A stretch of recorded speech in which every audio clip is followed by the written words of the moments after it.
Hola, soy Nuria Sierra y te doy la bienvenida a este canal de podcast titulado Pasión por la escritura creativa. Soy escritora, lectora profesional, formadora y mentora de escritores. Mi misión es ayudar a los apasionados de las palabras a desarrollar todo su talento en el proceso de escritura. En este canal quiero compartir contigo toda mi experiencia acerca de técnica narrativa, trucos de escritura y motivación para escribir. Este es un nuevo episodio de Contraportada, el programa exclusivo dentro de mi canal para entrevistar a escritores y escritoras exitosos y conocer su faceta más desconocida y su lado más personal. En este episodio vamos a entrevistar a Irene Reyes Noguerol. Ella es una escritora jovencísima, es profesora de lengua y literatura en un instituto y además es uno de los nombres que recogió en el año 2021 la prestigiosa lista elaborada por Granta de los 25 mejores narradores jóvenes en español de menos de 35 años. Todo un Olimpo que comparte con la ecuatoriana Mónica Ojeda o con el español David Aliaga. Antes de ir al contenido de la entrevista, me encantará que te suscribas al canal allá donde lo estés escuchando, ya sea en iVoox, Spotify, Google Podcast o Apple Podcast. También te invito a que te suscribas a mi newsletter en nuriasierra.com y a que te descargues los recursos gratuitos que allí encontrarás para aplicar a tu escritura. Hola Irene, ¿qué tal estás? Hola, buenas tardes. Pues muy bien, la verdad. Hola, ¿qué tal? Bueno, muchísimas gracias por compartir este tiempo con nosotros en Contraportada. Es de verdad un honor y un placer tenerte aquí. Y bueno, tengo que decirte que eres la más joven de los que han pasado hasta ahora por el podcast, pero bueno, que la juventud no nos engañe porque Irene tiene ya una larguísima trayectoria como escritora. Ella es uno de los nombres que recogió en 2021 la prestigiosa lista elaborada por Granta de los 25 mejores narradores jóvenes en español. Y bueno, y de hecho también es la más joven de toda la lista. Bueno, la revista Granta es como un Olimpo que además, bueno, Irene comparte con la ecuatoriana Mónica Ojeda y con el español David Aliaga, que bueno, los hemos seguido y su carrera y la verdad que nos encantan. Y además, bueno, recoge, en el año 2021 recogió el testigo de la lista que se hizo en el 2011 de la generación anterior con autores como Andrés Neumann o con Samantha Schweblin, ¿no? Que ahí es nada. Bueno, luego hablaremos de Granta. Pero primero, para quien no conozca a Irene Reyes Noguerol, pues os cuento de ella que nació en Sevilla en el 97, en 1997. Estudió Filología Hispánica en la Universidad de Sevilla y es profesora de Lengua y Literatura ahora mismo en un instituto de Alcalá de Guadaira, que es una población cercana a Sevilla. Ha obtenido 49 premios, 46 de ellos en concursos de relatos de carácter nacional e internacional. Ha realizado un taller de escritura con el que fue galardonada por la Universidad Camilo José Cela de Madrid y sus textos han aparecido hasta el momento en 9 antologías. A los 18 años, sí, a los 18 años, publicó su primer libro en solitario titulado Caleidoscopios con ediciones en Huida. Ha participado en lecturas, en mesas redondas y en 2018 publicó su segundo libro de relatos titulado De Homero y otros dioses, que vaya por la segunda edición, nada menos. Ella dice que ama escribir y leer por encima de todo, aunque la música, la danza, el cine y los viajes son también parte importante de su vida. Bueno, Irene, no sé si me dejó algo relevante de tu trayectoria profesional, algún dato que quieras añadir. Nada, yo creo que estaría perfecto. Le agradezco muchísimo, además, porque es un gusto, como siempre, estar hablando hoy contigo. Así que nada, pues cuando quieras empezamos. Venga, pues vamos a darle entonces, vamos con las preguntas de esta charla, que bueno, que aquí en Contraportada nos gusta hablar, pues irnos un poco por las ramas y contar las facetas más personales, menos conocidas de los escritores y de las escritoras. Bueno, la primera pregunta, que es la pregunta a rigor, se la hago a todo el mundo que pasa por el micrófono de Contraportada, es ¿qué te negarías a escribir? Pues yo creo que es una pregunta muy complicada, la verdad. Sobre todo para empezar respondiendo, porque en principio uno piensa que es algo que tiene claro, pero sin embargo luego te pones a reflexionar y no sabes exactamente si hay algo que te negarías a escribir. Yo creo que si tuviera que decir algo, aunque fuera de manera general, sería, por ejemplo, algún tipo de texto, de escrito que fuera en contra de mis principios, por ejemplo. Pero no sabría decirte exactamente ningún tipo de género, ni ningún tipo exacto de estilo, ni de tendencia, porque realmente creo que, bueno, la vida es muy larga, tenemos mucho tiempo todavía para escribir, para seguir evolucionando, así que no sé exactamente si podría desde ahora negarme a escribir algo. Yo, por ejemplo, de momento lo que he escrito ha sido relato o texto híbrido, breve, como se quiera, y es cierto que todavía no he escrito un género diferente, pero claro, no me niego a escribirlo porque puede que en el futuro, a lo mejor, si me lance a escribir, pues no sé, a lo mejor novela, poesía, teatro, porque la verdad es que me interesan todos los géneros. Así que eso, no sabría decirte exactamente un tipo de texto que me negaría a escribir más que aquel que fuera o por imposición o obligación o que fuera eso, en contra de principios generales. Ujú, bien. Bueno, ha salido muy airosa de la primera pregunta. Es difícil, sí, sí, sí. Vamos, la mayor parte de los autores Muy difícil. sí me lo dicen. Es complicado porque no se habían puesto nunca a pensar que no escribirían nada. O sea, Claro, sí, es verdad. Bueno, y claro, entonces, ¿qué exacto. libro de otro autor o de otra autora, ya sea vivo o que, bueno, ya haya fallecido, te hubiera gustado escribir? Pues hace unos cuantos meses leí Quebrada de Mariana Trabacio, que me gustó muchísimo, la verdad, y después he seguido leyéndola porque me gusta mucho su estilo, me llama mucho la atención cómo escribe, la fuerza que tiene y al mismo tiempo que muchas veces también es un estilo que en principio parece seco, pero es muy poético. Y sí es un libro que tengo que reconocer que leí incluso con un poco de envidia, ¿no? Que yo creo que en este sentido sí que es algo positivo, porque decía, pues me habría gustado a mí escribir esto, ¿no? Lo Ujú. iba leyendo y decía, qué bien está escrito, qué bien está desarrollado los personajes y que eso, el estilo, la forma, la expresión, la estructura, que está también muy bien pensada. Yo creo que ese de los que he leído recientemente quizá haya sido de mis favoritos y los que me ha provocado así una sensación de que me gustaría haberlo escrito a mí si tuviera capacidades para escribirlo. Y luego también uno que leí, pero hace ya varios años, que es Abril Quebrado, que también me gustó muchísimo, que tiene un impacto también muy grande, que habla además, sumerge muy bien, creo, al lector dentro de este ambiente, de esta atmósfera que son las tierras de Albania y las va mezclando en una especie de, eso, de ambiente medio surrealista. Eh, entonces, la verdad es que es un libro que siempre me ha interesado, que he releído varias veces y siempre le he conseguido encontrar nuevas lecturas, porque ya te digo, es un libro que leí por primera vez hace ya varios años, pero al que me gusta volver de vez en cuando porque me parece un autor interesante y creo que es un libro al que se le pueden dar varias vueltas.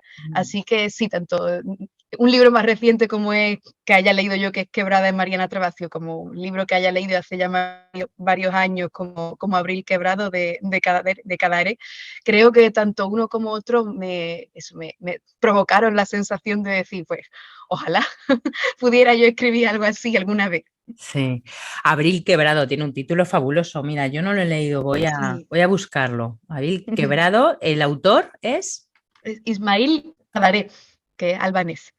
Vale. Y a mí me gustó muchísimo, la verdad, eso es lo que dices tú, el título es muy, muy, muy sugerente Ujú. y es curioso porque narra el viaje de novios de una pareja de recién casados y él pues tenía mucho interés en adentrarse en las tierras de Albania y porque le decía algo así como misterioso, el paisaje medio desolado, también se refiere mucho a lo ancestral, a lo mítico y es muy curioso cómo poco a poco ese paisaje y ese ambiente va como apoderándose sobre todo de su mujer, que en principio ella no tenía el interés que tenía él en viajar a este sitio, pero ya te digo que lentamente se ve cómo va formando ella cada vez más parte de ese paisaje y además lo mezcla al mismo tiempo con una especie de ritual de venganza que se ve que era una tradición desde hace ya muchos siglos en Albania y la verdad que es muy curioso cómo mezcla esas dos historias y ya te digo, la potencia que tiene.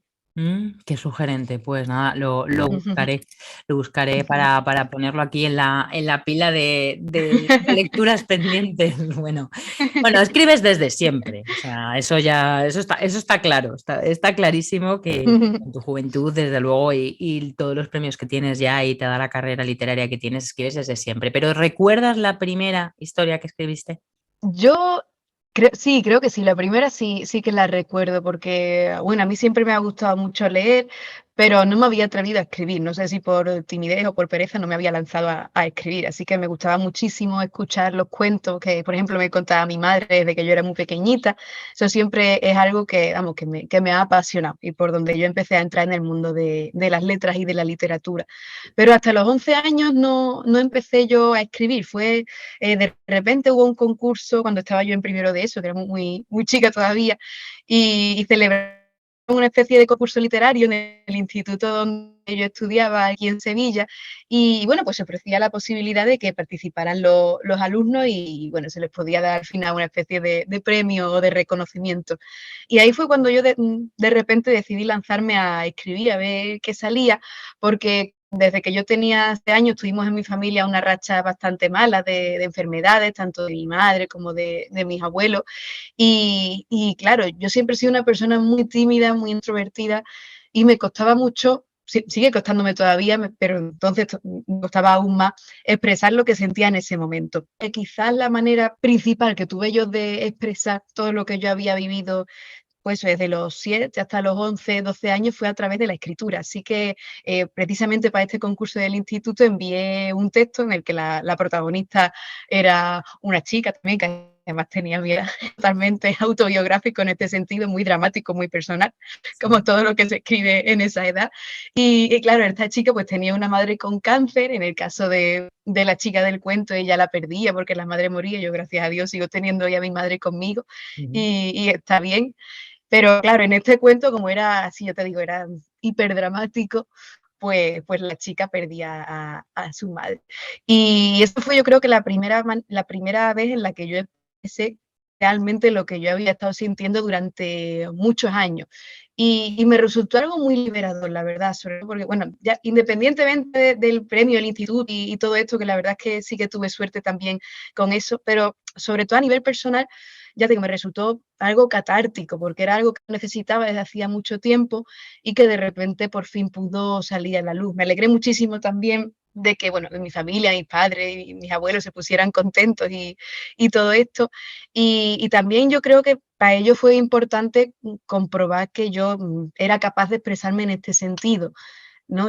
Yo sí me acuerdo de la reacción de ellos y todavía es algo que guardo con mucho cariño en la memoria, porque yo no me lo esperaba, claro, yo era algo que tenía guardado dentro, algo que yo consideraba mío y que de repente ya, como todo lo que forma parte de la literatura, dejó de ser mío y pasó a ser también de los demás. Claro que en este momento era algo muy personal, ya te digo, como todo lo que se suele escribir en la adolescencia, era totalmente personal, pero la verdad es que sí, siempre que pienso en ese momento me acuerdo con mucho cariño. El momento al mismo tiempo alegre, pero también triste, ¿no? Partir de la circunstancia de la que partía, pero eso, ese instante en el que yo por primera vez decidí lanzarme a escribir, y además pues eso, tuve suerte, siempre he tenido mucha suerte, he estado muy respaldada por toda la gente que ha estado a mi alrededor. Sí, bueno, la primera historia y ganas un concurso, ¿no? Y a partir de ahí, bueno, 48 premios más.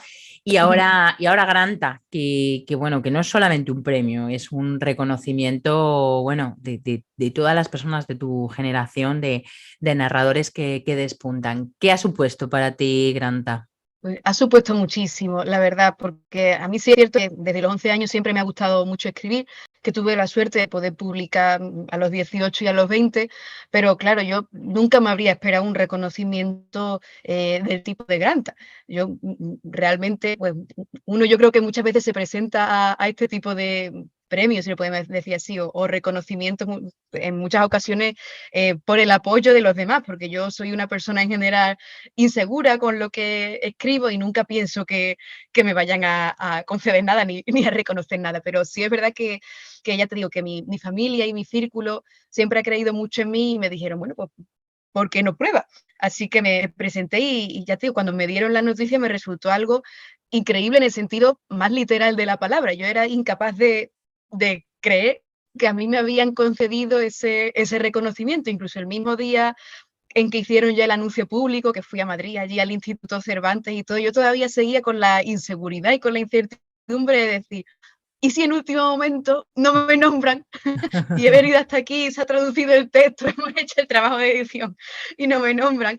Pero sí, la verdad es que aparte de esta parte más anecdótica, sí es algo que me hizo muchísima ilusión, sobre todo por lo inesperado, porque, bueno, a mí siempre que me van viniendo las cosas las recibo con mucha alegría porque en principio no es algo que espere nunca, así que, pues, ya te digo, siempre me hace mucha ilusión, sobre todo por el hecho de poder compartirlo también con quienes están alrededor. Así que yo creo que a Granta tengo que agradecerle muchísimo, especialmente a Valerie Miles, que yo creo que quien ha estado coordinando todo el proyecto, quien ha estado en contacto tanto conmigo como con mis otros 24 compañeros de aquí, de Hispanoamérica, pero también tenemos un compañero en Guinea, es decir, hay gente por todo el mundo y creo que es un proyecto muy bonito también por eso, Mm. por la diversidad que tiene, ¿no? Porque no solamente se reconoce la calidad de un tipo de literatura escrita en un español concreto, sino que aquí hay gente que viene de todas partes del mundo, todos tienen cada uno su particularidad y sinceramente para mí ha sido un gusto y un honor grandísimo pues poder compartir este reconocimiento con compañeros a los que yo leía y admiraba desde hacía tiempo. Tengo que agradecerle también bueno, que me ha permitido viajar, por ejemplo, estuvimos en Estados Unidos hace muy poquito tiempo haciendo un tour precisamente con Valerie, estuvo David Aliaga, que las nombró Alejandro Morellón, también estuvimos allí dando vueltas de costa a costa y eso yo también es un viaje que yo creo que a lo mejor nunca habría hecho en mi vida, porque es algo muy ambicioso, ¿no? Hacer un viaje de costa a costa de los Estados Unidos y gracias a Granta sí es algo que pudimos hacer para ir dándole promoción al proyecto, al número de Granta, a los otros compañeros también leyendo textos suyos, que es algo que me pareció muy bonito, ¿no? Así que yo creo que a Granta le debo muchísimo. Sí. También la segunda edición del libro, la mayor promoción, la mayor visibilidad, que creo que actualmente es algo que tenemos que agradecer, porque aunque siempre pensemos que la escritura es un oficio solitario y que escribimos cada uno como ermitaños en nuestra habitación totalmente recluidos, pero al final la literatura es algo que tiene un destinatario, que son los otros. Y si no tuviéramos esta oportunidad de tener canales de difusión, como por ejemplo el podcast que ofreces tú ahora mismo y que es una suerte, pues sería mucho más complicado llegar a algunos lectores. Así que yo creo que también eso en gran parte sí que tengo que agradecérselo al impulso que me ha dado Grant. Sí, sí, sí, es un súper reconocimiento y además muy, muy buena generación. Hay grandes escritores. A mí, de verdad, me hace mucha ilusión, ¿no? Cuando veo en esa lista a nombres que conozco, ¿no? Y que he podido compartir con ellos. Va, es Claro. una maravilla, de verdad. Bueno, ¿tú crees entonces que los premios son un aliciente para seguir escribiendo? Te lo digo porque yo tengo alumnos, ¿no? Y tengo personas en las mentorías y me dice, mira, Nuria, yo es que no me presento a los premios porque es que yo pienso que están todos dados ya. Y entonces, ¿para qué voy a hacer el esfuerzo de presentarme? ¿Qué les dirías?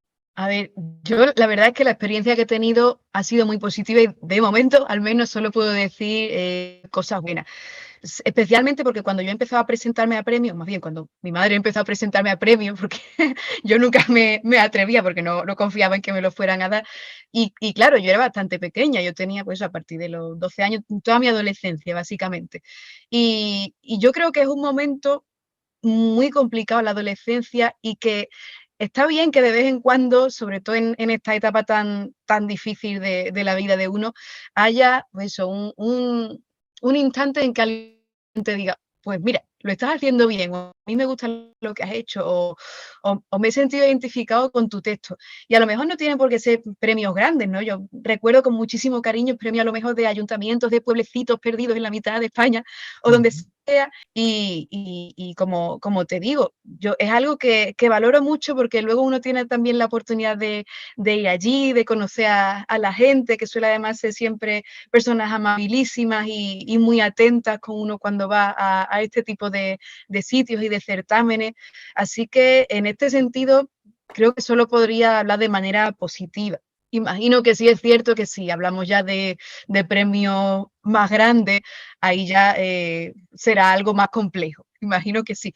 Pero como de momento de eso tampoco puedo hablar, lo único que puedo decir hasta ahora es que sí, a mí la verdad es que ha sido algo que me ha animado muchísimo, que ha hecho que yo quiera seguir escribiendo, porque eso, muchas veces las personas que nos dedicamos a escribir, pues nos sentimos inseguros, sentimos poca confianza respecto a lo que estamos escribiendo, si vamos por buen camino, si lo estamos haciendo bien, si nos estamos desviando de nuestro estilo, de una idea inicial, si tenemos que hacer lo que se espera que tengamos que hacer. Es decir, hay una casuística compleja y una cantidad de preguntas que muchas veces solo alcanzan un momento de calma y solo se sostienen cuando hay alguien, venga de donde venga, que te dice, yo creo que este texto está bien, o creo que lo estás haciendo bien. Así que en este sentido, los premios, por ejemplo, a los que yo he podido presentarme y en los que he tenido la suerte de participar, y algunos de ellos he ganado, me han venido bastante bien. Por eso precisamente, porque sobre todo en la adolescencia, que es cuando uno creo que necesita más reafirmación de sí mismo y de lo que está haciendo, ha sido una etapa en la que me ha venido muy bien. Ya te digo, yo puedo hablar principalmente de premios así en ámbitos más pequeñitos, pero yo los valoro exactamente con el mismo cariño que los premios más grandes o más importantes, si quiere decirlo así, que he recibido. La verdad, yo les tengo exactamente el mismo aprecio, sobre todo por la calidez humana también de toda la gente que está detrás de este tipo de certámenes pequeñitos e independientes. Sí, solamente porque te lean ya hay que sentirse reconocido y Pues sí, agradecido, ¿no? Bueno, vámonos más allá exacto. de los 11 años cuando empiezas a escribir. Antes de eso, ¿qué te gustaba hacer cuando eras niña? ¿Tienes algún talento para hacer algo que... Bueno, Pues, ya sabíamos que tenías a la ver. escritura dentro, pero ¿qué otras cosas tenías cuando eras Pues niña? a ver, a mí desde que soy muy pequeña, bueno, siempre me han gustado los libros, sobre todo la lectura, escuchar cuentos también de mi madre. Yo era pesadísima, me acuerdo, por ejemplo, cuando yo tenía a lo mejor 5 o 6 años, ella se iba a trabajar, porque ella también era profesora de lengua, y yo recuerdo eso, de que cuando ella se tenía que despertar a lo mejor a las 6 de la mañana para prepararse para ir al trabajo, me iba yo, la pobre no la dejaba tranquila, ella se estaba duchando y yo estaba al otro lado de la mampara y le decía, cuéntame otro cuento, y no la dejaba en paz. Y ya cuando ella no tenía más en su repertorio, le decía, pero inventa otro. Así que yo creo que ahora por justicia y para que ella pueda estar un poco más tranquila, ahora soy yo la que le inventa los cuentos a ella, para Sí. compensar un poco la balanza de todos los cuentos que ella me ha contado durante todos estos años de infancia. Luego también siempre me ha gustado mucho, por ejemplo, el cine, es algo que me gusta muchísimo. La danza, yo cuando era muy chiquitita estuve apuntada a ballet, pero nada, estuve como estuvieron muchísimas niñas de mi generación, apuntada unos cuantos meses, luego me quité y ahora es curioso que con el paso del tiempo he vuelto a apuntarme, ahora en grupos de jóvenes y adultos, a danza clásica, a ballet, y es algo que disfruto muchísimo. La Ah, verdad, me gusta mucho, sobre todo por la estética. Yo, por ejemplo, ahora actualmente no sé bailar, de ninguna manera porque ni tengo la técnica, ni los años, ni la experiencia, pero sí me gusta mucho, por ejemplo, ir a ver funciones de ballet y siempre lloro muchísimo, además, cada vez que voy al ballet, porque me emociona mucho ver la perfección, ¿no? Es como una especie de sublimación del esfuerzo físico y de la belleza. Y es como si estuviera viendo un poema absolutamente visual cuando vas a una representación de un ballet, así que siempre me ha gustado mucho por eso. Creo que también hay mucho prejuicio relacionado con el ballet, es que esto es así como muy cursi o parece fácil, pero creo que precisamente la belleza está ahí, ¿no? En que parezca fácil, en que es una especie de ilusión óptica y uno solo puede entender la dedicación que hay detrás cuando le está echando horas y cuando está comprobando todo el esfuerzo que eso conlleva. Y aparte de eso, pues me ha gustado siempre mucho la música. Yo, por ejemplo, toco el piano. Hace tiempo que lo tengo ya un poquito abandonado, pero sí, yo tuve una profesora que era amiga de la familia y venía pues una vez a la semana aquí a mi casa a darme clase desde que yo tenía 9 años hasta los 14, me parece.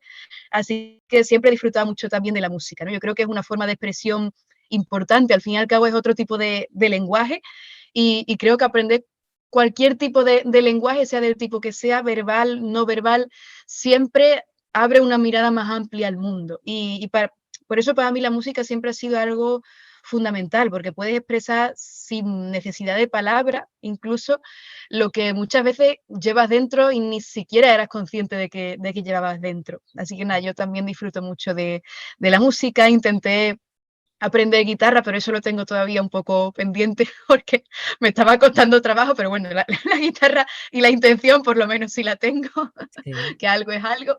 Y luego también me encanta viajar, viajar muchísimo. Yo cada vez que puedo, cuando tengo vacaciones durante el año, viajo mucho con mi familia. La verdad es que tengo mucha suerte porque mis padres, que como te digo, son también profesores, siempre han querido viajar con nosotros desde que éramos muy pequeñitos, mi hermano y yo.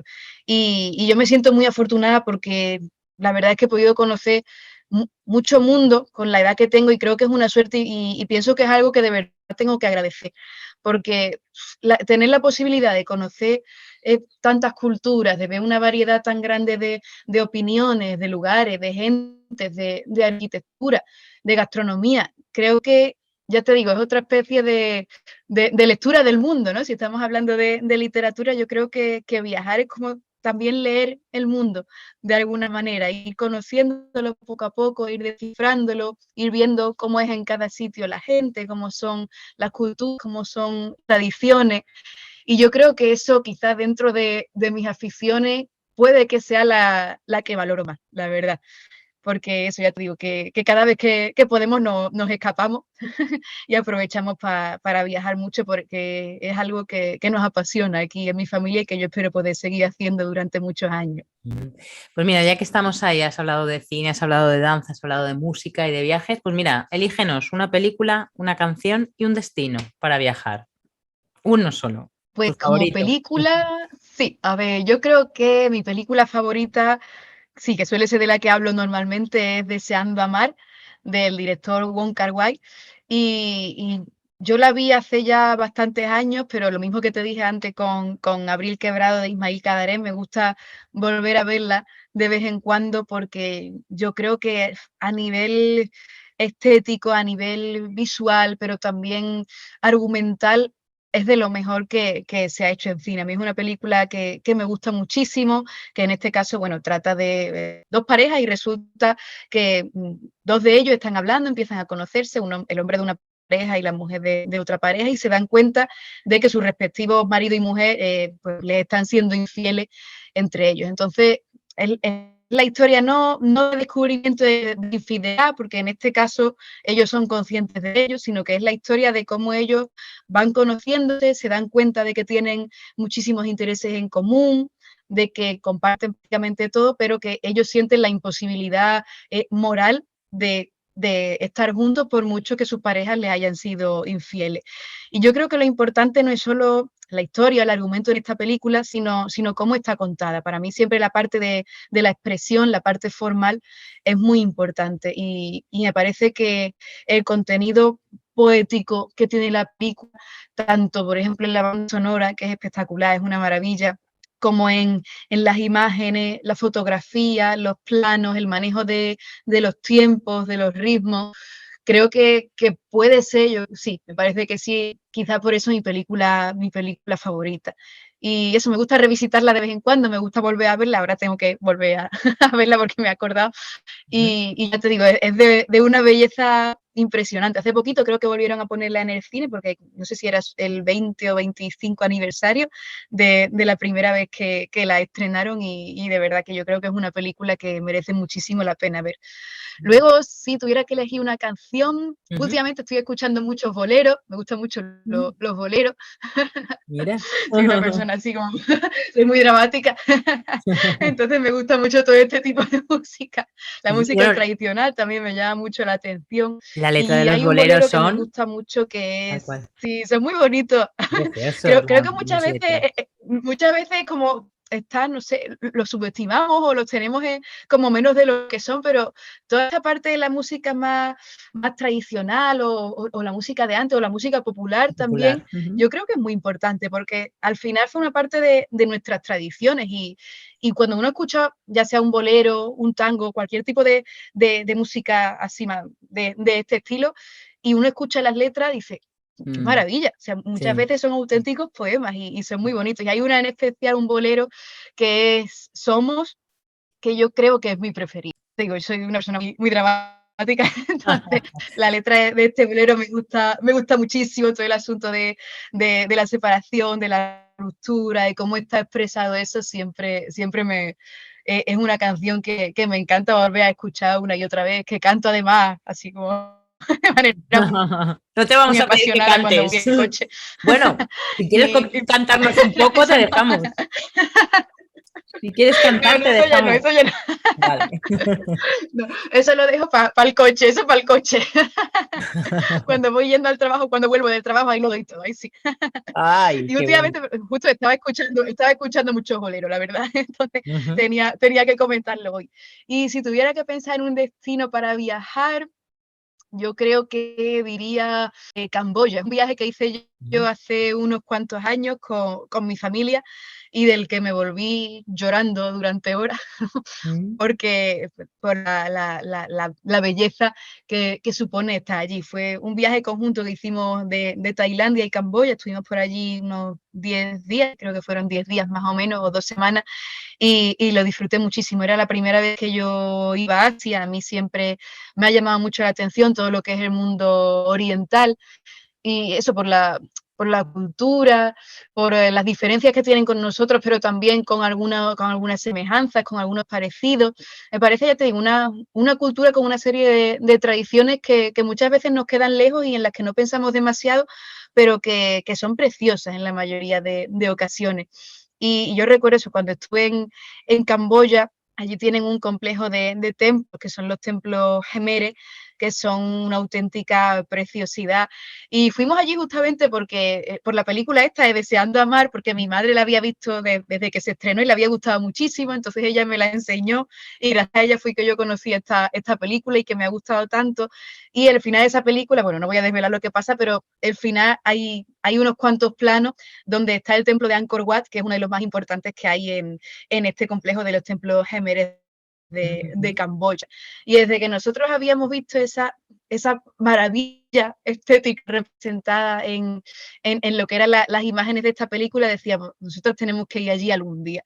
Y finalmente pues tuvimos la enorme suerte de que pudimos cumplir ese sueño fan, ¿no? Que era una especie de sueño fan, y pudimos viajar a Tailandia y Camboya y vimos allí este templo y yo recuerdo ese último día cómo nos volvíamos y yo iba viendo cómo se alejaba la imagen precisísima recortada contra el atardecer de ese templo y eso, y recuerdo estar llorando durante horas, luego llegar al hotel y seguir llorando durante más horas, ponerme el clip último de la película donde aparecen esas imágenes para seguir llorando. Soy una persona muy sensible y muy emocional. Y todo lo que es la belleza me impacta y me impresiona mucho. Yo creo que con los años he ido desarrollando lo que se conoce como síndrome de Stendhal y es algo que noto que me pasa cada vez más. Antes me avergonzaba un poco cuando era niña o adolescente y no me atrevía a expresar mis emociones así de manera más pública, pero ahora ya te digo, ya sea en el ballet o con un poema o viajando, si hay un momento en el que algo es tan bello, tan eso que me sobrepasa, ya no me da miedo expresarlo de manera pública, no me da miedo llorar porque considero además que es importante y que son momentos necesarios que luego precisamente se quedan eh, más grabados aún en la memoria por eso, ¿no? Por esa emoción tan grande que ha provocado, pues ya te digo, en este caso que fueron los templos gemeres allí en Camboya. El síndrome de Stendhal, qué cierto, el morir de belleza. A mí, ¿sabes con qué me Sí. pasa? Con los patios andaluces. Ah, sí. Sí, sí, sí, es Mira. una cosa que no sé explicar, pero estoy a veces paso por aquí, por el centro de Sevilla, donde yo vivo, y veo algún patio de estos abiertos, ¿no? Y de estos Sí. renacentistas con las columnas, y muero de belleza, o sea, me quedo totalmente, que me dan ganas de llorar, sí, sí, sí, entiendo perfectamente lo que dices, sí. Bueno, nos quedamos entonces Claro. con Deseando Amar, Somos Camboya, que cierra el círculo de Deseando Amar. Ojalá algún día pueda ir yo a Camboya, porque es verdad, me han hablado muy bien de ese destino. Así que nada. Sí, es muy bonito. ¿Coleccionas algo? aparte de viajes y momentos Stendhal? Pues como coleccionar, la verdad es que no sé. De niña sí coleccionaba, por ejemplo, cuando iba viajando por distintas ciudades o distintos países y tenía la manía de que me gustaban a mí mucho las haditas así pequeñitas de porcelana, y porque siempre me ha gustado mucho todo lo, sobre todo de pequeña, todo lo que estaba relacionado con la fantasía, con el mundo así más misterioso, más mágico, y me encantaban eso, las haditas pequeñas de porcelana. Y cuando era pequeña sí es verdad que tenía una colección importante aquí en las estanterías de mi cuarto, pero eso ya lo quité hace tiempo, sobre todo porque además era bastante poco práctico a la hora de limpiar, Ya. se hacía bastante complicado, pero no las he tirado todavía, ni todavía las he dado, o sea, las tengo guardadas porque sí les tengo mucho cariño, además cada una viene de una parte del mundo, entonces en cierto modo son también recuerdos de todos esos sitios de los que a lo mejor incluso ni siquiera me acuerdo bien, porque algunos los he visitado cuando era muy pequeñita, pero bueno, tengo ese recuerdo de haber estado allí, que son las haditas. Y actualmente yo creo que no colecciono libros en tu caso, Ya. pero en el sentido de que me gusta mucho, pues ya te digo eso, leer, y cada 2 por 3 voy asaltando librerías haciendo compras importantes, y entonces si acaso eso, pero no especialmente libros ni, o sea, no soy una coleccionista de libros en el sentido tradicional de la palabra, de que me gusten de una edición en concreta o algo así, o de traductores concretos, sino que simplemente eso, me gusta ir comprando libros, lo que me vaya interesando en el momento. Ahora estoy leyendo, por ejemplo, mucha literatura hipercontemporánea, porque me interesa saber lo que se está escribiendo en el mismo momento. Creo que es importante también, ¿no? Aparte de haber leído a los clásicos, pero también estar al día y saber que ahora se está escribiendo también libros de mucha calidad, muchos de ellos. Así que yo creo que ahora, si puede llamarse eso coleccionismo, pues estoy comprando muchos libros de literatura muy contemporánea. De libros, colección de libros. Bueno, yo creo que es que todos los escritores, ¿no? Todas las escritoras al final acaban coleccionando libros, aunque no lo digan, bueno, Claro. acaban regalándolos. Por ejemplo, Roberto Santiago, que pasó por el micrófono también del programa, decía que él ni siquiera era todo lo contrario, o sea, tenía el síndrome de Diógenes, pero al contrario, o sea, no guardaba absolutamente nada y dice que los libros incluso los regalaba. Anda, O sea, que mira. fíjate, o sea, que coleccionamos libros y descoleccionamos. Bueno, has Sí, hablado es verdad. de los clásicos, que ahora estás leyendo contemporáneo, pero los clásicos. De hecho, a los clásicos te remontaste en tu segundo libro de relatos, en De Homero y otros dioses, donde reescribes desde el presente los mitos griegos. ¿Por qué ir a la raíz, no? ¿Por qué ir a los mitos griegos? O sea, ¿de dónde te surge la idea del libro? De revisitar y traer a la actualidad, bueno, pues por ejemplo, a Filemón, ¿no? Y a El de Filemón y Baucis Filemón y puede ser. Baucis, ¿no? Por ejemplo, que ese cuento me encanta, el Sí, de Turrón del Duro me muchas gracias. encanta y bueno, pues nos trae, revisita el mito, ¿no? De Filemón y Baucis. Pues eso, Ítaca, Ariadna, Sísifo, Fobos, ¿de dónde surgió esa idea? Siempre he tenido yo con la mitología griega una relación muy estrecha, no en el sentido escolar ni en el sentido académico, es decir, no porque lo haya estudiado porque había que estudiarlo o porque lo haya estudiado por imposición en colegio e instituto, sino porque me viene de mucho antes de familia, creo yo. Otra vez, cuando mi hermano y yo éramos pequeños, mi madre, entre todos los cuentos que nos contaba y que yo le hacía que contara una y otra vez, pues entre esos cuentos ella intercalaba los mitos griegos.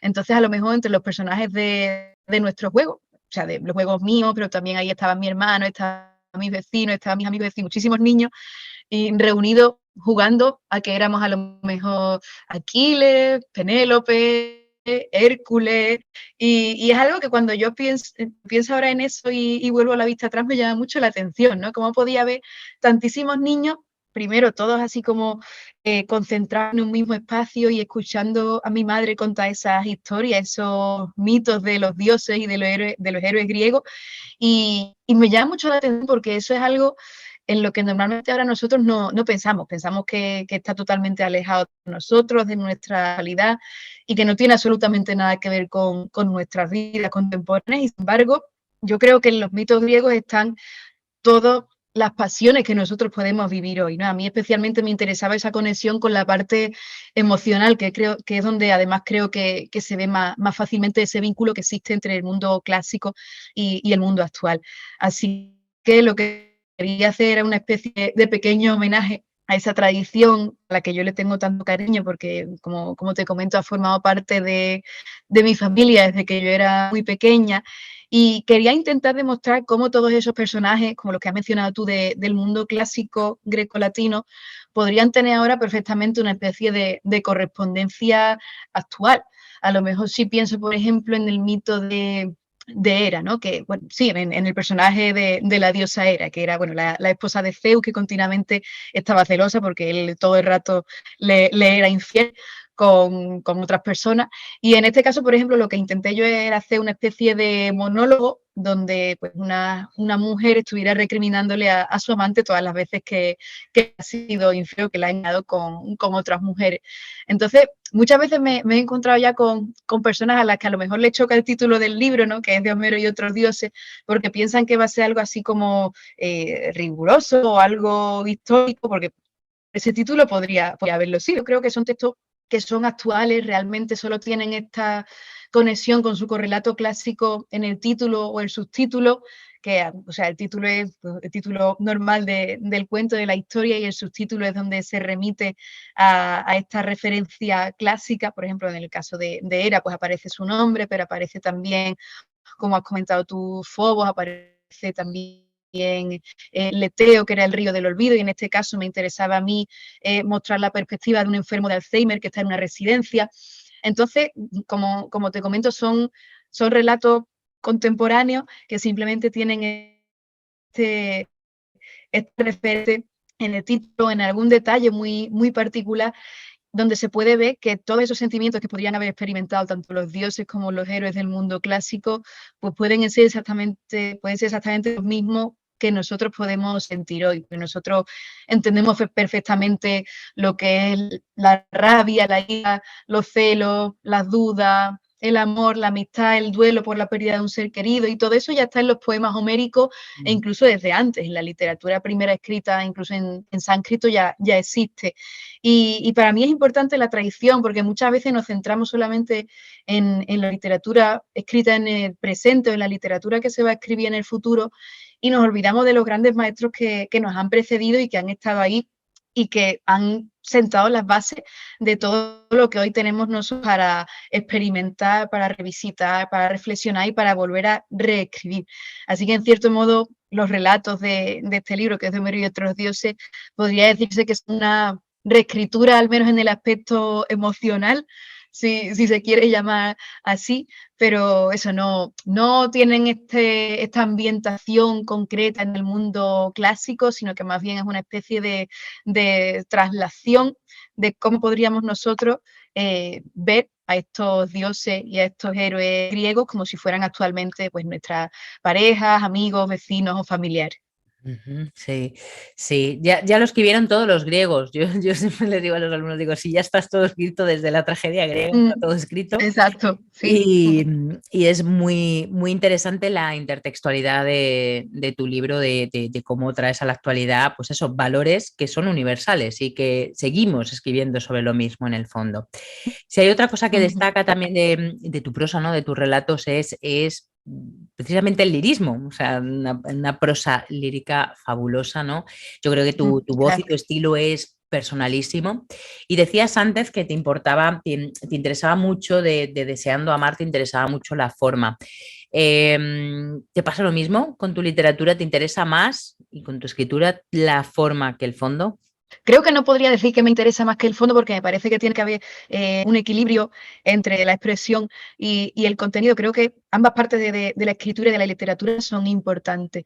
Pero sí es verdad que si nosotros estamos pensando, como lo dicen tus alumnos, en la cantidad de temas que nosotros podemos tocar o tratar actualmente, todo eso está, como tú lo dices, en los griegos, está en las tragedias clásicas, eso ya existe. Los temas que podemos tratar al final son limitados, ¿no? Y siempre va a haber alguien que ya a lo mejor haga un año o haga 3 siglos, lo haya contado y haya tratado ya ese tema precisamente que a nosotros nos interesa. Así que creo que quizá la novedad o la originalidad, si quiere decirse así, no está en los temas concretos, porque al final eso de un modo o de otro ya alguien lo va a haber escrito de alguna manera, sino que creo que la originalidad realmente está en el estilo, en la manera de tratarlo. Por eso para mí siempre ha sido algo muy importante, ¿no? Me interesa, por ejemplo, un estilo paralítico con repeticiones. Yo siempre bromeo con esto y digo que tengo una especie de estilo tartamudo, porque muchas veces repito las mismas estructuras y me así, o sea, yo cuando empiezo a escribir, o sea, si es un tipo de texto a lo mejor que no sea literario, sí es verdad que soy capaz de construir frases normales o frases más tradicionales, pero si estoy encerrada ya y tengo un tema en mente y me interesa escribir una historia ya en el sentido puramente literario, me sale así escribirlo, me sale de manera espontánea con esta especie de tartamudeo paralelístico que tengo cuando estoy escribiendo. Y siempre es algo que me ha llamado mucho la atención, ¿no? La importancia que tiene la forma que muchas veces pensamos que es una especie de acompañamiento o de adorno del fondo o del contenido, pero yo creo que ambas partes de la escritura se sustentan, creo que ambas partes son fundamentales, porque al final muchas veces cuando, por ejemplo, estoy leyendo a otros autores y a lo mejor lo que me llama más la atención no es lo que están contando, sino cómo lo están contando, ¿no? Que tienen a lo mejor una manera nueva, una manera original, una manera personal de contar algo que a lo mejor yo ya he leído en otro lado, pero me atrae el modo en el que ellos me lo están contando. Es como que me atrapa mucho más esta manera que ellos tienen de adueñarse de una historia que la propia historia. Así que yo creo que en este sentido sí que puedo decir que la forma para mí, la expresión, la manera de contar una historia sí que me resulta esencial tanto a la hora de escribir, por ejemplo, como a la hora de leer. Como te digo, muchas veces lo que me resulta más interesante de un libro es ese tratamiento que le ha dado un autor de forma concreta a un argumento específico. Ujú. Pues mira, relacionado con esto, a mí siempre me gusta también preguntar a todos los escritores, escritoras que pasan por el micrófono de Contraportada, que nos cuenten cómo abordan un nuevo libro, ya sea un libro de relatos, una Ujú. novela o bueno, o incluso una obra de teatro, ¿no? ¿Cómo es el proceso creativo? Porque es cada uno, cada escritor que pasa me cuenta una cosa totalmente distinta, ¿no? Entonces me apasiona pensar cómo abordamos, ¿no? Los que escribimos ese sentarnos a escribir, ¿no?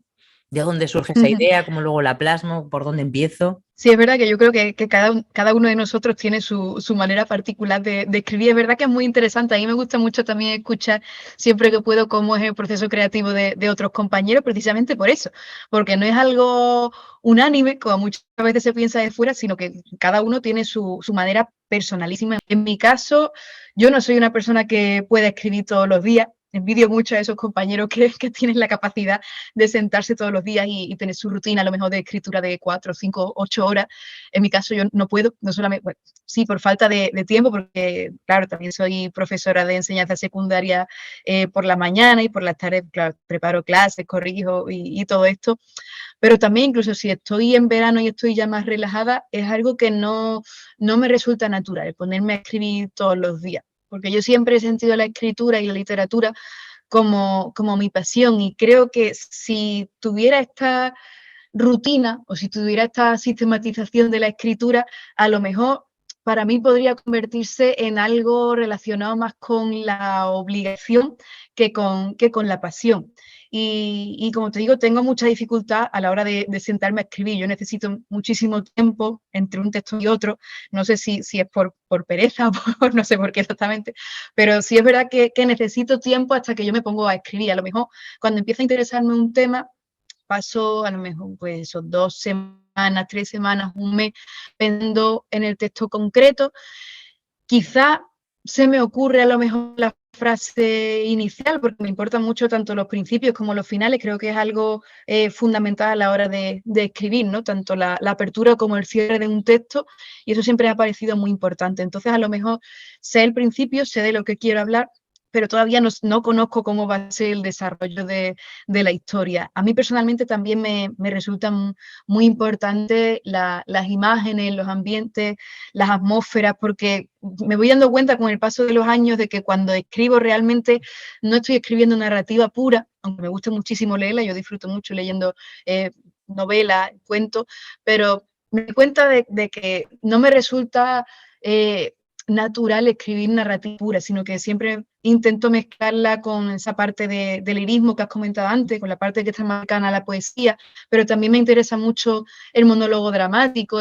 Entonces, sí, poco a poco es cierto que voy notando que lo que me resulta más espontáneo, si queremos decirlo así, es esta especie de estilo híbrido, ¿no? Esta mezcla entre los distintos géneros. Yo creo que además estamos ya en un momento de la historia de la literatura en el que cada vez más y más autores están demostrando que hay pues, infinitas posibilidades de hibridación y de combinación de los distintos géneros, que está dando además resultados muy curiosos y en muchos casos muy buenos y de mucha calidad. Y yo creo que a lo mejor podría insertarme en esta corriente de hibridez, porque cada vez me resulta más difícil ceñirme a lo que es a lo que son las bases o los cánones de la narrativa pura. Me cuesta, por ejemplo, pensar en que tengo que desarrollar por completo la historia de un personaje en el espacio, en el tiempo, porque en vez de eso muchas veces lo que me interesa más son las reflexiones del personaje, sus recuerdos, sus pensamientos, lo que puede estar experimentando.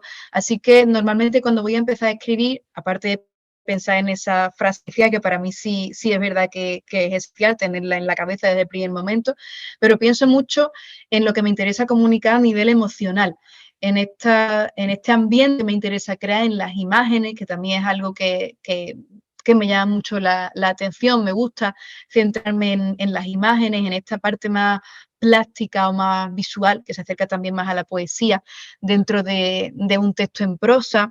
Entonces lo que hago normalmente es eso, cuando por fin ya consigo sentarme a escribir, es eso en lo que me centro, en esta creación de atmósferas o en conseguir que exista una voz, si no se puede decir narrativa, pero bueno, una voz híbrida que por lo menos consiga atrapar de alguna manera al lector o que consiga llegar a la persona que va a estar al otro lado. Me resulta muy importante que la persona que vaya a leer el texto pueda sentirse identificar con lo que allí se está mencionando, ¿no? Que no lo sienta como algo totalmente ajeno, totalmente extraño, sino que entienda que en lo que es la parte más sentimental, más emocional, lo que son las tripas al final, ¿no? En lo que son las entrañas, es algo que puede comprender, es algo que puede llegarle. Entonces, para mí la literatura no es solamente un producto intelectual, si queremos decirlo así, sino que también para mí tiene mucha importancia todo lo que es el lado más intuitivo, más irracional o más pasional. Y creo que eso influye mucho también en la manera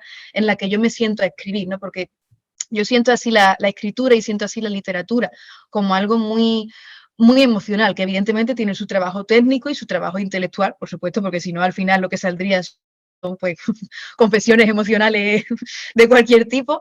Así que es un trabajo que evidentemente al final es lo que lleva más tiempo, porque bueno, pues, tú sabes perfectamente que todo el proceso de redacción y de corrección pues lleva muchísimas horas, pero sí que creo que es verdad que es importante esta parte menos intelectual y más emocional, porque creo además que al final es lo que es la esencia de la literatura, ¿no? La capacidad de conectar con los otros, esta capacidad de empatía y de conseguir que el otro experimente lo que tú estás experimentando. Y creo que por eso también me cuesta poderme escribir, porque personalmente me exige bastante esfuerzo emocional.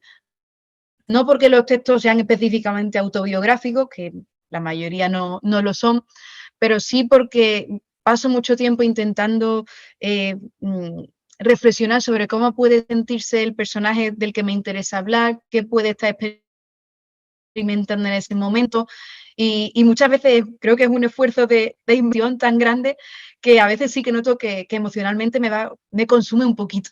Entonces, creo que por eso también no tengo esta capacidad de establecer una rutina concreta y decir, pues voy a escribir de lunes a viernes 6 horas diarias, porque creo que acabaría absolutamente devastada al final, o si no devastada, terminaría quizás siendo algo más frío y realmente no lo sentiría como mi manera de escribir, no lo sentiría tan natural o eso, no lo sentiría tan mío como lo que yo suelo escribir normalmente.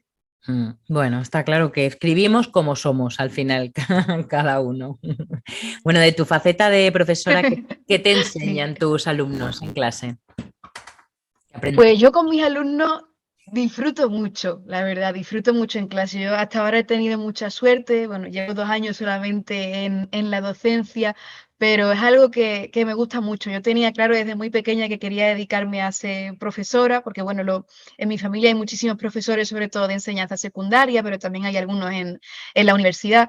Así que yo conocía bastante bien desde que soy pequeña cómo era el trabajo, las dificultades que tienen, la parte buena, la parte mala, es decir, iba con una perspectiva bastante realista en este sentido, no iba pensando que iba a poder cambiar el sistema educativo y que esto iba a ser maravilloso, porque todos sabemos que cuando hablamos de enseñanza y educación, pues hay una problemática grande, hay muchos conflictos también, no solo en el tratamiento, en la adaptación del temario, en los contenidos que tenemos que dar, sino también en el trato con el alumnado, que a veces es más fácil, otras veces es más difícil, pero creo que sí he tenido suerte también en el sentido de que, gracias a que lo he ido viendo poco a poco desde que soy pequeña en mi familia, pues tenía esta visión mm, bastante realista de lo que era el trabajo como docente en enseñanza secundaria, porque como comentaba antes, la adolescencia creo que es el periodo más complicado que podemos atravesar nosotros en nuestra vida. Para todos, además, yo creo que unos son más rebeldes, otros son menos rebeldes, pero creo que para todos siempre ha sido un periodo muy complejo, por lo menos para mí lo fue. Yo me sentía así un poco como incómoda, muy insegura, me gustaba mucho relacionarme con mis compañeros, porque bueno, yo siempre he sido y sigo siendo una persona muy tímida, pero en esta época estaba todavía más, era todavía un rasgo aún más acusado en mi carácter, ¿no? Y lo recuerdo como una etapa complicada, la verdad. Así que cuando los veo, yo creo que ellos sí me llama mucho la atención su espontaneidad, ¿no? Quizás ese sea el rasgo, la característica de los adolescentes con los que trabajo que me resulta más simpático. Porque nosotros ya, bueno, estamos acostumbrados un poco más al mundo adulto, a las convenciones, a las rutinas, y sí es verdad que ellos de vez en cuando tienen a lo mejor este tipo de comentarios de que te paran una clase y te preguntan algo que a lo mejor tiene que ver con lo que están dando, a lo mejor no tiene que ver, pero siempre me resulta curioso, ¿no? O sea, siempre que no sea una bordería o algo así, que también es algo en lo que le insisto mucho. Pero tienen todavía esta espontaneidad, sobre todo los más pequeñitos, de ir diciendo lo que se les pasa por la cabeza en cualquier momento. Entonces, muchas veces me preguntan por la escritura, por cómo es ser escritora, o me dicen, ¿pero qué haces aquí entonces en el instituto? Y de la escritura no se puede vivir. Si noto que es algo que a ellos les llama la atención, les da curiosidad, eso a los mayores me preguntan mucho también por eso. Y siempre respondo encantada, la verdad, porque hombre, ya te digo, me parece que es verdad que es algo que tiene su interés, porque ellos no están acostumbrados en su día a día a tratar con escritores ni con gente que se dedica al mundo de la literatura, así que sí es algo que noto que les da mucha curiosidad. Y ellos preguntan mucho sobre ese tema, pero luego también sobre cualquier cosa. Y por ejemplo, estaba explicándole las relaciones a los de bachillerato entre Góngora y Quevedo, y bueno, pues les contaba todas las historias esto y todos los conflictos gravísimos que tuvieron y todas las cosas que se decían, tanto en poemas como muchas veces directamente a la cara.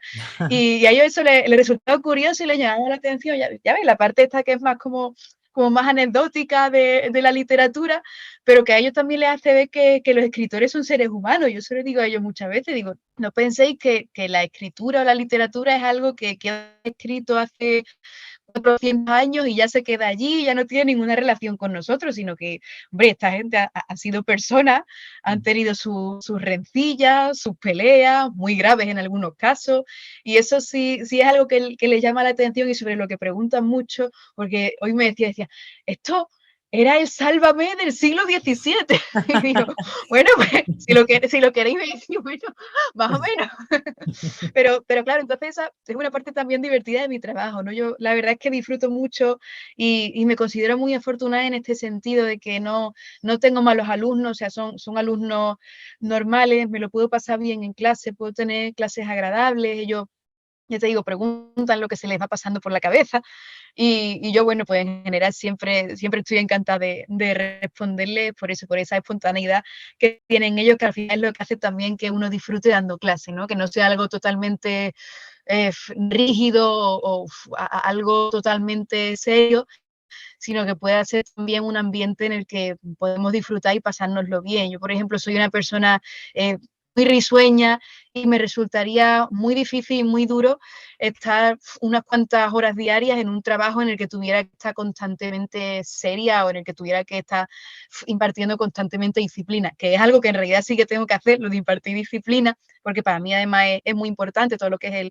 el respeto y la consideración hacia los otros, eso sí es algo que les dejo claro desde el primer día, pero no tengo la necesidad de estar seria en mis clases y eso es algo que sí que les tengo que agradecer también a ellos, ¿no? Que yo puedo ser más o menos como soy personalmente, puedo ser en mis clases y sí que tengo esta ventaja, ¿no? Porque muchas veces hay años en los que uno tiene a lo mejor grupos malos o grupos más complejos, en los que sí tienes que ser más como un sargento, como el carcelero prácticamente, pero yo la verdad es que en los 2 años que he estado en clase sí que considero eso, que he tenido mucha suerte porque puedo estar relajada, puedo ser con ellos más o menos como soy realmente, ellos pueden estar también tranquilos, pueden irme preguntando lo que se les va ocurriendo, lo que se les va pasando por la cabeza y ya te digo, eso es un ambiente más distendido y menos firme o menos rígido de lo que podría ser. Otros años a lo mejor será de otra manera, eso depende mucho también del grupo, del centro, pero de momento con los niños con los que me he podido encontrar hasta ahora, tanto el año pasado en Carmona como en Alcalá, pues he tenido esa suerte de que son niños buenos que hacen que el trabajo también, pues en este sentido, sea más agradable. Sí, la espontaneidad y la curiosidad, qué importante es. Bueno, yo creo que somos Mm. curiosos por naturaleza y queremos saber la vida personal de los escritores, ¿no? El sálvame de Sí, la sí, sí. escritura. Sí, sí, totalmente. Y yo digo, pues es verdad, es verdad. Eh, bueno, pues enlazando con eso, no te vamos a preguntar nada personal. No, bueno, ¿cuál ha sido el momento más feliz y el más triste que te ha dado la escritura hasta ahora? Quizá el momento más feliz haya sido este reconocimiento de Granta. Sí, yo creo que sí. Y el otro día lo comentaba con una charla que tuve con Carla Suárez, que es escritora cubana, también muy buena, además muy agradable. Y estuvimos en un festival en Málaga, que es el Festival Verdial, y aparte de tener allí una charla, pues luego tuvimos la oportunidad de visitar algunos institutos y de ir por allí charlándoles a los niños también.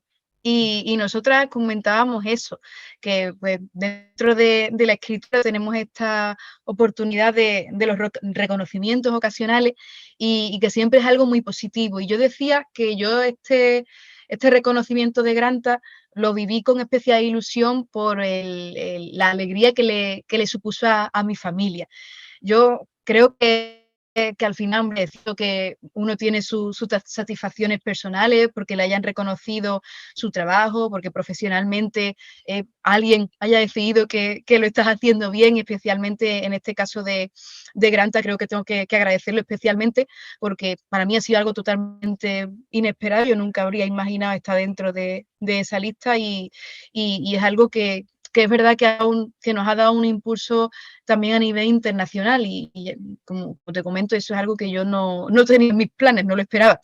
Así que cada vez que recibo un reconocimiento de este tipo, pues me resulta muy motivador también por eso, por la reacción que tiene mi familia. Yo creo que al final lo más bonito que puede recibir uno es este compartirlo con los suyos, ¿no? Este compartirlo con los seres queridos y ver cómo ellos estaban incluso muchas veces casi más ilusionados que mí. Emocionado, Y ¿no? ahí Que me tú. gustaba mucho verlo, ¿no? Como, sí, claro, porque yo no me lo creía al principio, pero de verdad que no me lo creía. La gente piensa que es una exageración, pero no lo es. Yo no estaba totalmente segura de que a mí fueran a reconocerme eso. Pero claro, ellos ya sí, ellos confiaban y era, hombre, además sabían que se estaba corrigiendo el texto, la traducción y todo esto. Entonces, hombre, era un círculo muy pequeñito, solamente mi familia, porque, bueno, supuestamente todas estas cosas no se pueden decir, no pueden ser públicas, pero uno siempre a los que están a los que viven con uno se tiene que decírselo. Sí. Y me resultaba muy bonito ver cómo ellos estaban tan ilusionados, cómo lo vivieron con tanta alegría, con tanta emoción. Eso para mí ha sido yo creo que de las mejores partes que me ha dado a mí la literatura. Y como momentos tristes, yo la verdad es que creo que no puedo pensar en ninguno. Sí puedo pensar en momentos de frustración, pero creo que eso lo tenemos todos.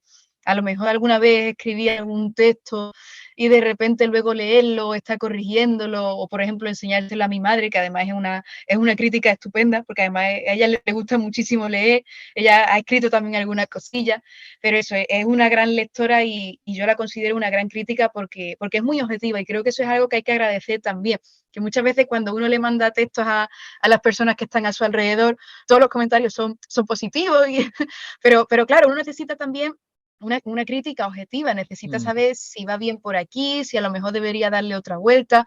Y en este sentido, pues mi madre, la verdad es que yo creo que a mí me está ayudando muchísimo siempre en eso, porque eso es mi primera lectora y Mm. también mi primera crítica y yo valoro muchísimo su opinión.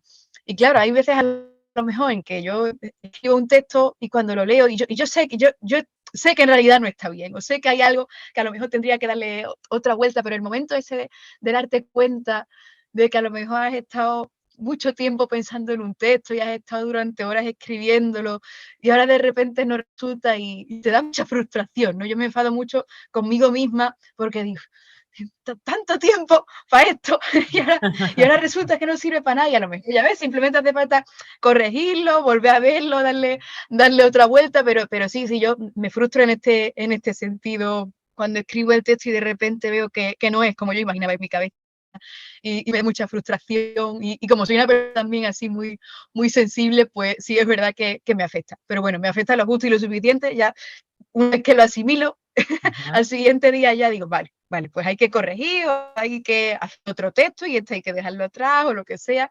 Entonces, yo puedo hablar en ese sentido de la frustración, pero momentos de tristeza que me haya traído la escritura, yo creo que de momento por lo menos ninguno. Ujú. Así que eso, yo creo que hasta la fecha he tenido suerte en este sentido. Bueno, bien. Ahí han pasado por el micro de contraportada, han pasado ya más de una madre lectora cero, que lo sepas. Tu madre Sí, lectora ah, cero, mira, sí. qué curioso. Sí, la madre de Vanessa Monfort también, que Ujú, estuvo con nosotros en mayo. sí, En contraportada también es lectora cero y de hecho, bueno, corrige los capítulos de las novelas de su hija. O mira, sea que las madres lectoras qué bien. cero, qué bueno. Bueno, Sí. ya para terminar, Irene, ¿te traes algún proyecto nuevo entre manos que nos puedas contar? ¿Vas a hibridar el ensayo con el relato, con la novela, con la autobiografía? ¿Un híbrido nuevo o vas a seguir con el cuento? Pues más o menos sigo en la misma línea de hibridación, esto de los tres géneros que comentaba, del cuento con la parte más lírica, con la parte del monólogo dramático, porque me interesa seguir experimentando por ahí. Ya en este sentido ya he dejado los dioses clásicos a un lado y ahora estoy con otros cuentos, bueno, no sé si llamarlo cuentos. Mi madre alguna vez, como ella es la lectora cero, como tú dices, alguna vez me ha dicho que eran escenas y yo pienso, pues mira, la verdad es que es un término que está bastante bien, porque claro, muchas veces cuando escribo o cuando ya pasa un tiempo y leo lo que he escrito, es cierto que muchas veces parte de los textos que al final compongo son pues esta especie de escenas donde hay un personaje que de repente pues ha tenido una situación conflictiva y está reflexionando sobre lo que le ha pasado, sobre su presente y sobre sus recuerdos también. Así que creo que sí, llamarlo escenas yo creo que es a lo mejor más adecuado que llamarlos cuentos, que es como normalmente yo misma los llamo, pero es verdad que muchas veces son más escenas que cuentos.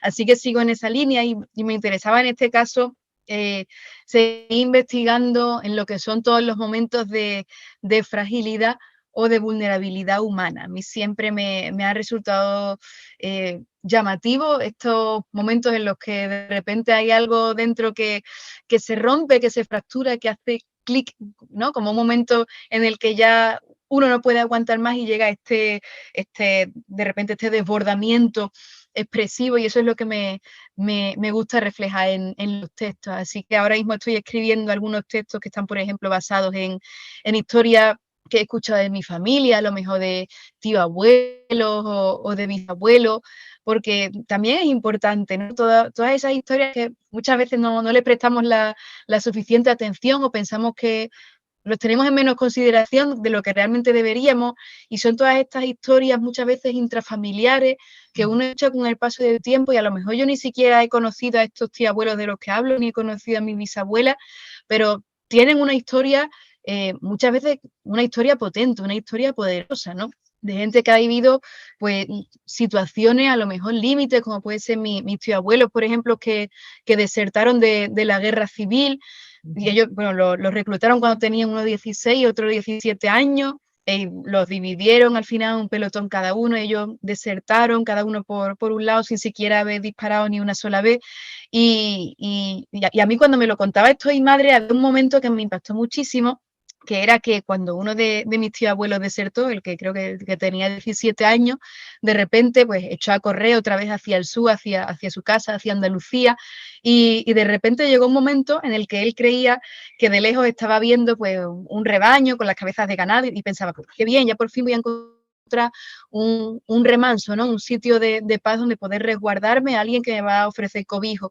Y claro, resulta que cuando llegó allí, en ese momento se dio cuenta de que lo que había visto de lejos y él había pensado que eran cabezas de ganado, no era eso, sino que en medio de todo el horror y de la locura que tiene que suponer una guerra, realmente lo que había visto de lejos eran cuerpos y cabezas de otros chavales que como él habían sido reclutados siendo adolescentes para la guerra. Entonces, claro, cuando a mí me contó esta historia, mi madre, me resultó muy impactante, y también me pareció muy difícil en el momento de escribirla, porque curiosamente, es como que, como se dice siempre, ¿no? Que la realidad supera a la ficción, y yo esta vez sí que pude comprobarlo, porque era algo que a la hora de escribirlo resultaba inverosímil, ¿no? Porque parece poco creíble que una persona esté viendo cabezas de ganado y de repente resulta que son cabezas humanas de otros chavales que como él, pues, en este caso había muerto en la guerra. Entonces era muy complicado a la hora de escribirlo, y bueno, en esta historia, en este caso terminó bien, porque resulta que cuando este chico desertó, luego volvió a su casa, se escondió en el ático familiar, y justo cuando llegó allí resulta que su hermano también había desertado y había vuelto y estaba escondido también en el ático de la familia. Así que eso sí me gustó, que esa última parte ya no está tanto en el cuento, porque ya iba a resultar totalmente increíble, inverosímil, entonces eso ya tuve que quitarlo, pero la verdad es que sí que sucedió así. Luego también historias de mi bisabuela, y otras historias que a lo mejor no son familiares, pero que puedo haberlas escuchado en algún lado o en las noticias, o simplemente es algo sobre lo que me interesa reflexionar, y te comento, pues estoy en esa línea de investigación de estos momentos de vulnerabilidad o de hipersensibilidad, ¿no? Si lo queremos llamar así. A mí eso siempre me ha gustado mucho, investigar o explorar toda esta parte que tenemos dentro, esta parte más emocional, que de repente, por un motivo o por otro, termina desbordándose. Así que pues eso es lo que estoy haciendo ahora mismo. Oh, qué buen tema. Sí, estoy contigo que muchas veces la realidad supera la ficción, y sobre todo cuanto más horror hay, más desgraciadamente la realidad supera la ficción. Bueno, quién sabe si inauguras un género nuevo que se llame escenas. Un híbrido cuento A escenas. ver, a ver. Bueno. Bueno, pues nada, Irene, hemos llegado al final. Muchísimas gracias de verdad por tu tiempo y por compartirnos tu experiencia y tus conocimientos. De verdad que ha sido un placer contar contigo en el micrófono de Contraportada y charlar este rato. Yo espero que hayas disfrutado. ¿Sí? ¿Me puedes Sí, hablar? nada, pues muchísimas gracias a ti, de verdad, Nuria. He disfrutado muchísimo, la verdad que se me ha pasado volando además el tiempo, y nada, siempre es un gusto hablar contigo, y es muy interesante además todas las preguntas, que eso también es algo que yo agradezco siempre mucho. Así que nada, pues encantada siempre de estar charlando aquí contigo un ratito. Pues muchísimas gracias. Te deseamos de verdad el mayor de los éxitos en todos tus proyectos y ponte un abrazo enorme. Muchísimas gracias. Muchas gracias, un abrazo para ti también.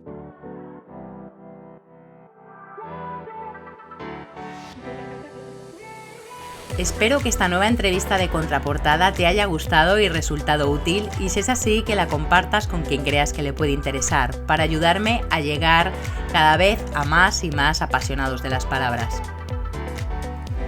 Te animo de nuevo a que te suscribas al canal, ya sea en iVoox, Spotify, Google Podcast o Apple Podcast, y también te invito a que te suscribas a mi newsletter en nuriasierra.com.